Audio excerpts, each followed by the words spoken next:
ஒருவர் ஜாதகத்தில் செவ்வாயை கொண்டு உடல் ஆரோக்கியத்தை பற்றி பார்க்கின்ற பொழுது பொதுவாக செவ்வாய் தான் இரத்த ஓட்டத்திற்கு காரகன் ஆவார். ஒருத்தருடைய ஆரோக்கியத்தில் இரத்த ஓட்டத்திற்கு காரகன் செவ்வாய் ஆவார்.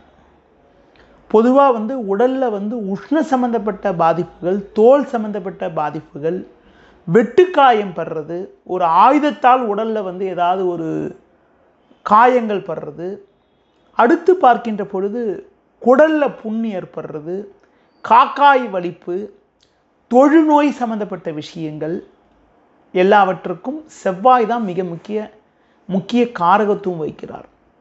முக்கியமாக இரத்த ஓட்டத்திற்கு காரகன் செவ்வாய் ஆவார். அதிலும் குறிப்பாக பெண்கள் ஜாதகத்தில் இரத்த ஓட்டத்திற்கு காரகனாக வைக்கக்கூடிய கிரகம் செவ்வாய் ஆவார். செவ்வாய் ஒரு ஜாதகத்தில் நல்ல ஆட்சி உச்சம் பெற்றிருந்தால் நல்ல இரத்த ஓட்டம், நல்ல தைரியம், நல்ல துணிவுகள், நல்ல ஒரு வளமான பலன்கள்லாம் ஏற்படும். செவ்வாய் சனி ராகு போன்ற பாவகிரக தொடர்போடு இருந்தாலும் செவ்வாய் பலகீனமாக இருப்பது, கடுமையான வக்கரகதியில் இருப்பதெல்லாம் பெண்களுக்கு பொதுவாக பார்த்திங்கன்னா மாதவிடாய் பிரச்சனைகள், உடல் ஆரோக்கிய குறைபாடுகள்லாம் ஏற்படுத்தக்கூடிய ஒரு நிலை உண்டாக்கும்.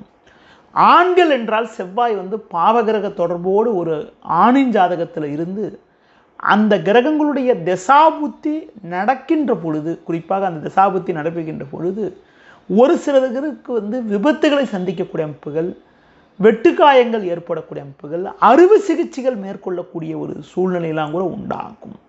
பொதுவாக செவ்வாய் பலகீனமாக இருந்து அந்த கிரகத்துடைய திசை அல்லது புக்தி நடக்கின்ற பொழுது, அதிலும் குறிப்பாக செவ்வாய் சனி அல்லது ராகு தொடர்போடு இருந்து, ராகு சேர்க்கையோடு இருந்து, ராகு நட்சத்திரத்தில் போய் அமையப்பட்டிருந்து 6, 8 ஆகிய ஸ்தானங்களில் போய் இருந்தால் அந்த நேரங்களில் வாகனங்களில் போகும்போது கூட கொஞ்சம் கவனமாக இருக்கணும்.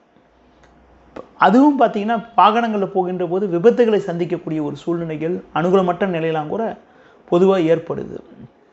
செவ்வாய் பலகீனமாக இருக்கின்ற பொழுது எந்த பாவத்தில் இருக்காரு, எந்த கிரக சேர்க்கை பெற்றிருக்காருன்னு பாருங்கள். ஒரு ஜாதகத்தில் செவ்வாயுடைய திசை அல்லது புக்தி காலங்களில் தான் பெரும்பாலும் பார்த்திங்கன்னா ஒருத்தருக்கு அறுவை சிகிச்சைகள் மேற்கொள்ளக்கூடிய ஒரு சூழ்நிலைலாம் கூட உண்டாகிறது.